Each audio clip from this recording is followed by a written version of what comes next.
Last year I really upset the Traitors fandom, and I fear I may be about to do that again today.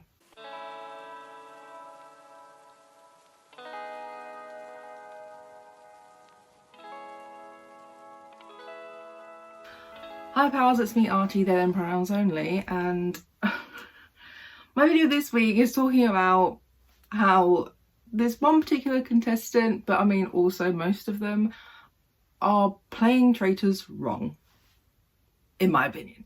That's my opinion! So I'm referencing a couple of particular instances and one main contestant, but it is kind of something that I've noticed among most of the contestants this year. This person's game plan was disclosed after the team trial, where everyone had to row this huge boat from point A to point B in 30 minutes. But also along the way they needed to collect fuel to light the ring of fire at the end so that anybody within that circle was protected from murder that night. But they also had the chance to collect cash on the way as well. I think it was a total of £10,000 that they could have collected along their journey. They would have to sacrifice 2 players for every fuel or cash float that they stopped to pick up. So giving up 2 players for all of them, or any of them really, does make the rowing harder,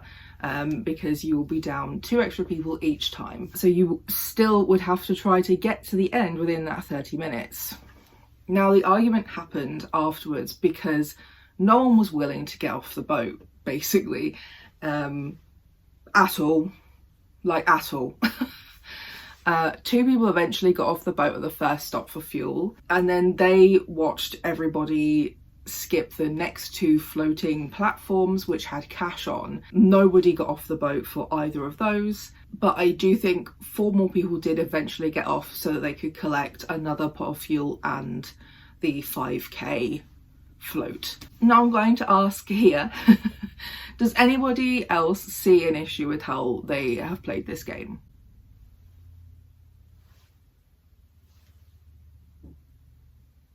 The argument started between, I think it was Jake, who got off at the first stop, and also Dan, who is the person I'm mainly talking about in this scenario. But like I said, it's also addressing everybody because everybody else is acting the same kind of game plan. He was just the only one to openly admit it. Which I don't think worked really for him at all. So Jake says that, you know, the way that everyone played that game was basically just unfair. And to be honest, I think it was generally short-sighted. The point of this show is to earn this pot of money for the end by completing these tasks, working as a team, basically. Is part of what makes this game harder to play a lot of the time, is that you've got to try to trust each other enough to earn the money for that end prize pot, whilst also trying to figure out who is backstabbing you, basically, or backstabbing everybody. So if everybody's skipping the actual earning money part,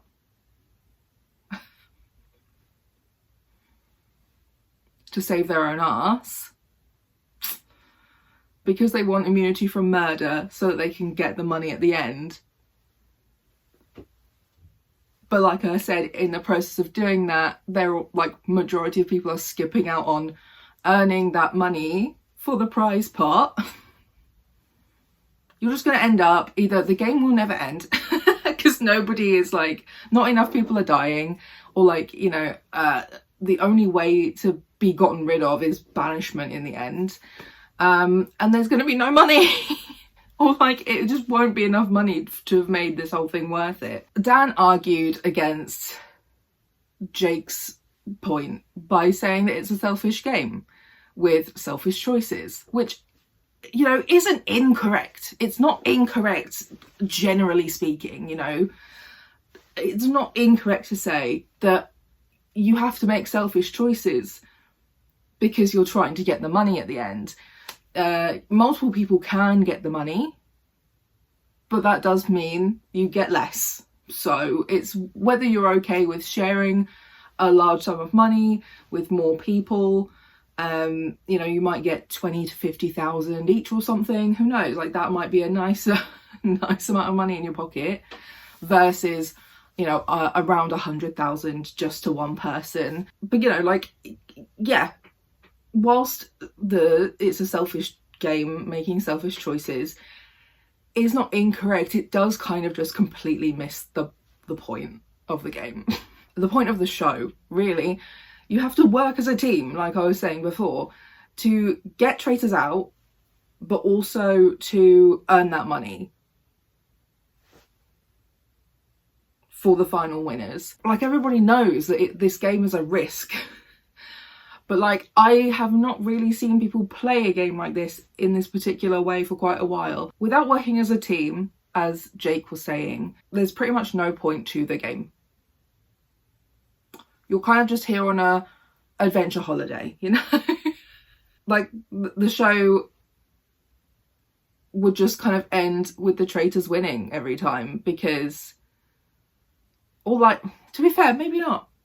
Because the only way of getting rid of people is murder and banishment, and if everybody's always going for immunity, then the only way of getting rid of people is banishment. So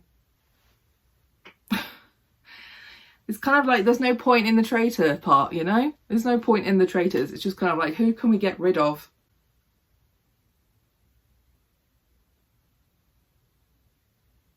To get to the end. I feel like Jake couldn't really find the phrasing of what it is exactly he was trying to say during that moment.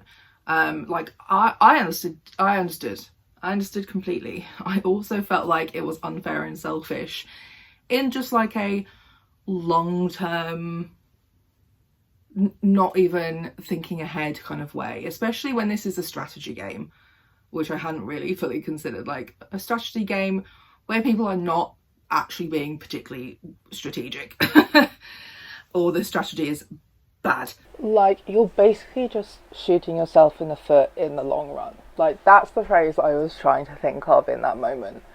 Shooting yourself in the foot. By acting so selfishly, you're destroying your own chances at winning, or luck, or happiness, or whatever. By playing a game like this in this particular way, like, you're not going to get anything out of it.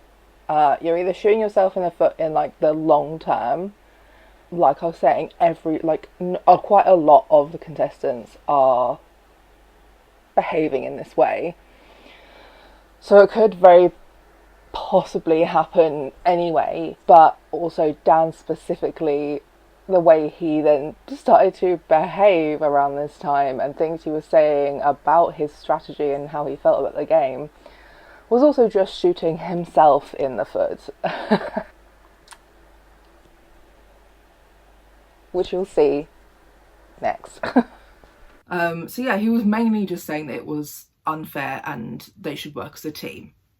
Again, not incorrect. And then, yeah, like, considering 6 people got off the boat, sacrificing their immunity, one of them was a traitor, so yeah, 5 people will be up for murder if none of them were then later banished as well. A couple of episodes later, in the challenge where everyone had a mask blindfold and 2 people were chosen at a time to dump blood on other people's heads. The basic gist of that game was that the person who had just had blood dumped on their head would then have to try to guess at least one of the 2 people who had done it to them. If you guessed correctly, then you get to stay for a round, like for another round. If you guessed correctly as well, both of the people were then out of that game. If you guessed incorrectly, then you were out. And then the 2 who dumped the blood have to evade suspicion to keep playing in hopes of getting immunity at the end. I think as well, this game especially was kind of a response to that other game I was talking about. So many people during that game got immunity from being murdered that night. I don't think the, I guess, game makers really considered how selfish and just poor tactics the players had, that so many people would avoid picking up £5,000 because they would rather stay alive longer to win the money at the end, which they seem to have forgotten that they are responsible for earning. Plus, if there were more people after the boat challenge up for murder, statistically, you're less likely to be murdered, you know, compared to this setup where you think it's 6 but it's actually 5. Like, I don't know, I just feel like in the long run it makes more sense to have more people up for murder, because it's a benefit to you in the long run. I've just said it, like, I feel like I've said it a bunch, maybe more later in this video, but this game is literally a gamble, and I feel like people are almost playing too safely and too selfishly, and they're just kind of missing the whole, like, point, the instructions of this game, and I can't really get over it, honestly. So I feel like this game was basically like, hey guys, barely any of you are going to get immunity. I think 3 amulets were available, and that was that. So initially, Dan and Leanne were playing this game quite well. They were choosing people who would have never guessed them because they were friends or because they were generally quite close, on good terms. Sometimes as well, even just people they barely even knew or interacted with. They both did get immunity in the end, but I think the thing that many of the participants have forgotten is that you can't trust anyone in this game. And you, during that one in particular, you have one other witness to things that you did or said in planning on who you chose. Dan was so sure that no one would out him after, but Leanne did out him. She outed him to Mina, who is a traitor, but who was close with both Leanne and Dan. She had asked that no one dump it on her head because of her hair, so she was really upset about this, and Leanne was brave enough afterwards to tell Mina that it was her. She did also say it was Dan as well, but that Dan didn't want her to know. So Mina tested him a few times before outing him at the round table, where he was then voted out for just overtly sneaky behaviour, honestly. So he got an amulet to not be murdered that night, but instead he was voted out because he was just not playing the game well enough. My friend Lisa made a really good comment as well about this I hadn't really considered, but the amount of times that we see Dan in the asides talking about or actually even at the round table talking about how people are going off of behaviours rather than proof. For one, you literally can't get proof. There is no way of accessing proof. It is all just anecdotal or vibes, you know? There is no real way to get proof. But yeah, he was commenting on how everyone goes for behaviour, even though he was also doing the same thing. And Lisa mentioned that it was interesting that even though he'd been complaining about people going after others for their behaviour rather than any actual reasoning for thinking that they were a traitor, he didn't really include that in his own strategy of playing the game. So based on behaviour, he is kind of suspicious and sneaky in defending everybody's overt selfishness to the point of actually harming the full game entirely for everybody, and also the way that he wouldn't just admit that who he chose to dump that stuff on their heads to get his amulet.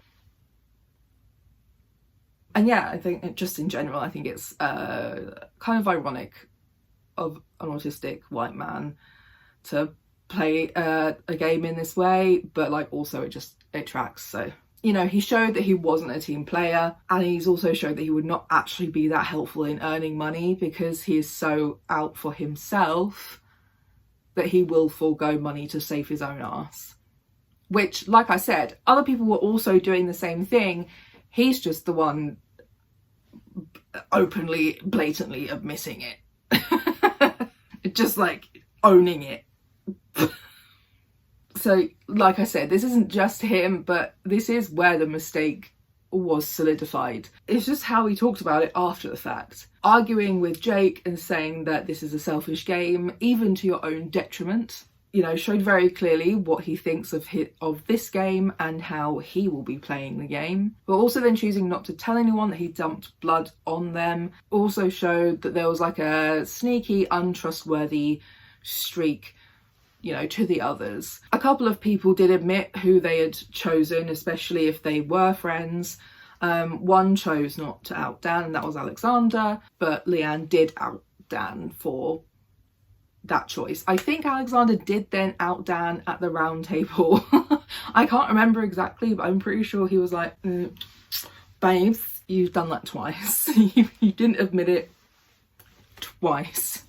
But like both of the people who had been approached and told like, hey, yeah, it was me, I did that, did kind of actually take it well in the end. Yes, both Mina and Frankie were upset that they'd been chosen, but they did at least appreciate that that person came up to them and told them afterwards. And, you know, they even explained why. And the why was basically, you know, we're close, we're friends. You wouldn't have suspected me, or you would have believed me if you asked if it was me and I said no. Which was also mad. That was wild. That was wild that people in that game literally went around asking, was it you? And that one didn't count as them guessing. That should have counted. But two, why do you think people why do you think people are gonna tell the truth? That was wild. I don't know why people were doing that. Loads of people did that. Made no sense. I don't understand. But then, yeah, as well, generally at the end of the day, they're all playing a game. You all came here, you knew what you were coming here for. You know, everyone came here to either be a traitor or to find the traitors to win the money at the end. We know that there's a lot of awful games. There's a lot of things where you have to turn against your friends. You know what you signed up for, especially if you've watched previous seasons, which it does sound like this year more of them have actually been watching it because they were referencing like behaviors of past traitors and like past like games set up by the show and when recruiting happens, etc, etc. And you know, at the end of the day, everyone should understand that yes, this is just a game, and it isn't intended as a personal attack, which is what makes me really frustrated at some of the round tables as well, where some people get really defensive, really like angry. Leanne, Livy, that annoys me generally watching this show. But also so does the whole like, I'm gonna get up there and I'm gonna say faithful and you're all going to like be absolutely devastated. It's like, what does this do? What does this do to like make anyone make any decisions or decide if you're actually a faithful or not? Anybody can say these words. So, you know, Dan did say things like this a lot. Much of the time it didn't have the same impact as other people because he was already too busy looking out for himself above everything else, even above making money to win at the end of the game. And that then led to them, you know, earning less money, which then led them, which then led to him getting an amulet for immunity, which then directly led to him being banished the night he was meant to be immune from murder. So, like I said, generally everybody is playing, like, well, most of the people in Traitors this year have been playing the game in this way. They just haven't been as outspoken as Dan was about it. And I think generally that is not the way to play the game. Like I said, you need to work together to make money for the final winnings. Because imagine if you got to the end, there's 5 people, there's 50 grand in the pot, you've gone home with 10 grand. Sure, a nice little bit of 10 grand, but how long have you been away? How long have you not been at work? What did you have to pay for to go there and do that? There's many things that you have to consider in these sorts of games. And it just seems like most people just aren't considering that. But also, like, very specifically Dan, he was just playing the game in a way that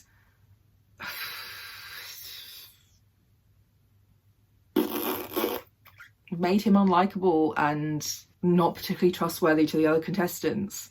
And yeah, it's just often very funny seeing as well how hypocritical some of the players can be, whether it's about their own tactics or other people's tactics or behaviours and blah blah blah. But I just wanted to go over why I don't think this is the way to play Traitors, because what are you then playing for? I guess social media clout? I don't know, I guess, but kind of ignoring the part that you have to kind of give up things. Make sacrifices. To earn that money in the pot. Like, that's the whole point. This game, it's a game, it's a risk, it's a gamble, it's strategy, and you have to make risks that are like risky for yourself in order to possibly win big at the end. Like, I don't know why everyone, it's funny watching people play almost so conservatively and so selfishly, that I just don't think that I don't think they're gonna be very happy at the end of the game. Or like, they probably will. Like, I think the game, like I said, they've adapted some of the games to be like, hey look, more than 3 of you getting an amulet at once is like not gonna happen, babes. We're not gonna let you do that again. And then they do often offer bigger amounts of money near the end that might have been missed earlier on. I do also generally feel like they're just not offering a lot of money this year per game anymore. So it's almost a bit like, why would you leave half of 10k out there? Like, yeah, maybe sacrifice 2.5, but pick up the other 2.5 and the 5, you know? I don't know. Those are just my thoughts. I just think that playing games in this way is just kind of pointless. Yes, these games are selfish. You've got to make selfish choices, but you've also got to make risky choices. And that includes risky choices for you.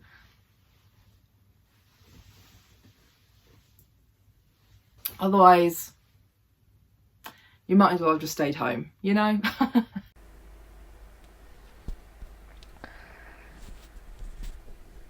Right, so I know the Traitors fandom likes to tussle, so this might be the bit that really angers people. But I still agree with what I said last year. I basically think, and I think it's like, this is not untrue, like this is like a commonly known and understood thing about reality TV, is that reality TV is just recreating outside society on like a micro scale. They've created a microcosm for you to see human behavior based off of, you know, how they grew up, where they came from, what their values are. And I think, if anything, this season is maybe the most accurate to the human condition.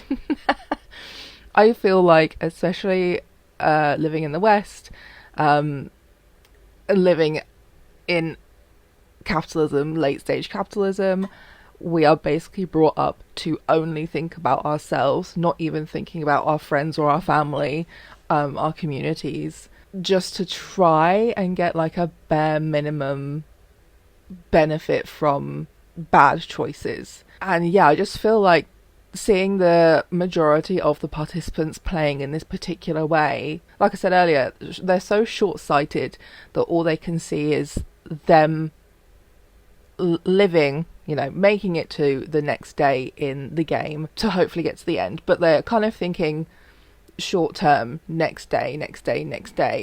And during that sort of like tunnel vision, they are forgetting that actually there's a lot of things they still need to do every day that isn't so independent and singular, individual.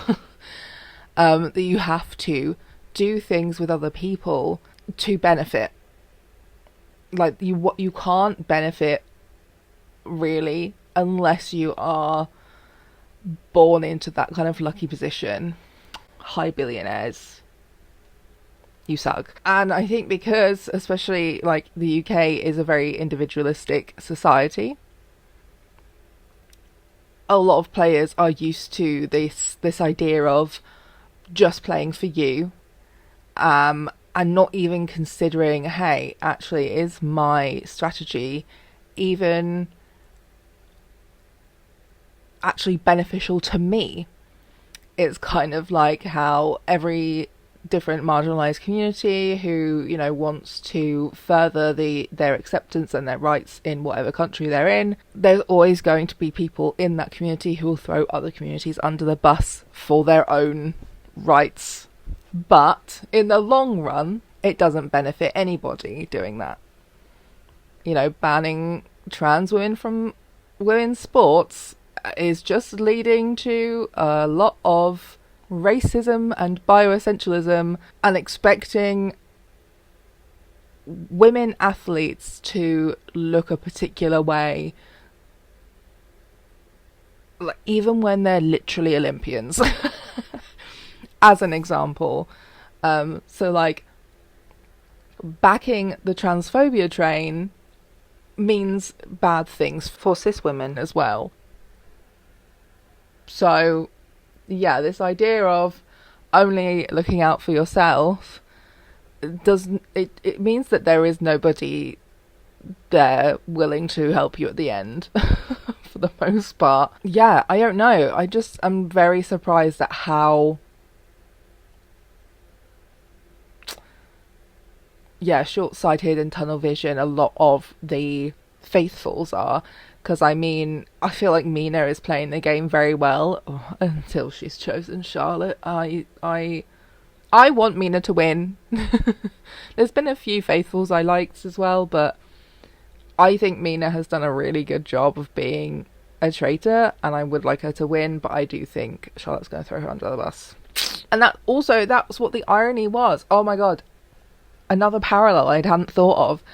So like with the Traitors this year, they considered themselves a sisterhood, and they were much more protective of each other than last season or the season before have been. I mean, yeah, Armani was a bit much by just assuming she was safe and comfortable, and then was telling the other two to do more, even though one of the others was also already under suspicion, and Mina at that time had gone completely under the radar and nobody had even considered her yet. And then when it came to Linda likely being banished, Linda said, you know what, if you see the ship is sinking, jump on board. Like, I give you full permission to vote for me if it looks like I'm going down, and that's that. Like, that's what I mean by sacrifice for the long term. And as well as the people at the very beginning on the train, 3 of them had to give up their places, otherwise they would lose £10,000, and like, just nobody would move.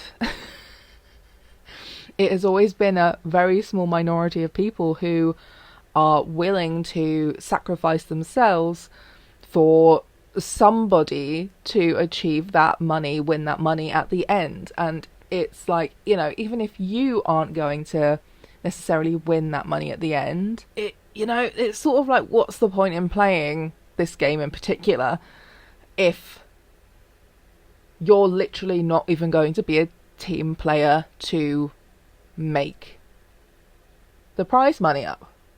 Hello? Is this thing on? And also, I do kind of think Leanne is going down the same path as Dan. She's definitely been one of the ones who behaves very similarly to that, and is quite obvious. And I think it's the being obvious about it part that really gets you out of the game, whether it's murdered or banished. And I think people started questioning her a lot more after when they had to take all the parts of the statues up the hill to rebuild the statues, and they had to decide one person to get the shield.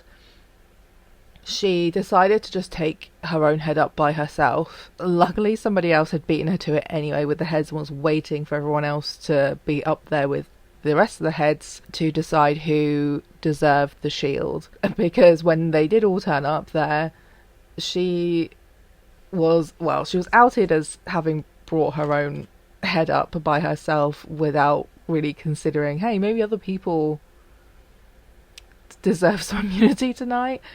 Because she'd already had 2 amulets already. So yeah, like I think people look to her, and she is starting to behave somewhat like a petulant child. Because yeah, when people were like, Leanne, you brought your own head up, you've already had 2 amulets, we think somebody else should have it. And she's like, I was here like first, even though she wasn't. And she was like, okay, fine then, for goodness sake, you know, sort of had like a bit of a strop. And then yeah, she's been very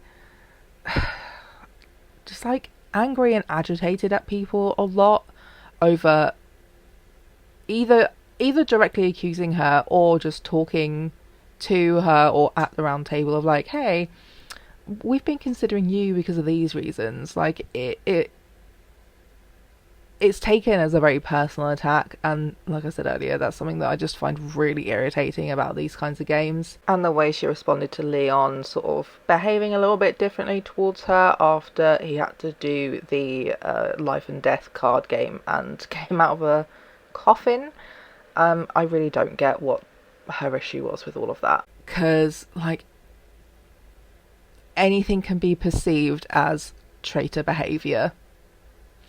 And I think that's something that they are a lot more vocal about this year, where everything that they think is suspicious, they go, oh, that could also mean it's just a really, really faithful thing to do. Like, they realise that a lot of their suspicions, like things that are causing their suspicions, are just about perception a lot of the time. But yeah, so like I am wondering if she may be banished soon as well, because yeah, she's just kind of acting similarly to Dan in a lot of ways, where it's just like, well, I did this thing selfishly for myself, fuck all the rest of you. I deserve it because I did it. And it's like, well, do you? So yeah, I think we're just going to see a few more reenactments of basically the same kind of behaviour and people going, oh, that's suspicious, let's get rid of them.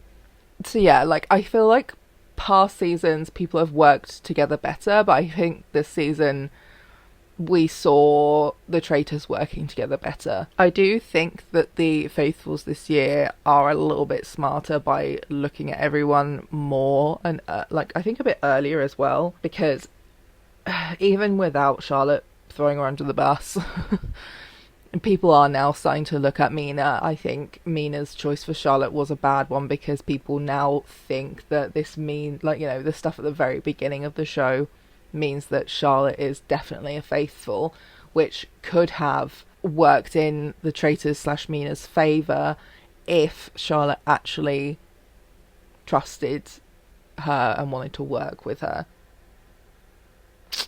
So it is sad. Like I said, there's been a few faithfuls I liked, but I think most of them are gone now. I like Jake, but I have a feeling he'll probably be voted out by the time this, or murdered by the time my video's out, so. And I can't remember who else is in the game. You know? Anyway, that was just my extra aside that I just thought of. So yeah, those are just my thoughts on the way that a lot of people have been playing this game, but particularly Dan, as a fellow autistic, lol, sorry. Well, anyway, so yeah, don't forget to like, comment, subscribe. If you want to be more angry at me, you can go watch my video of Traitors from last year. But that's it from me this week, and I'll see you next week. Bye.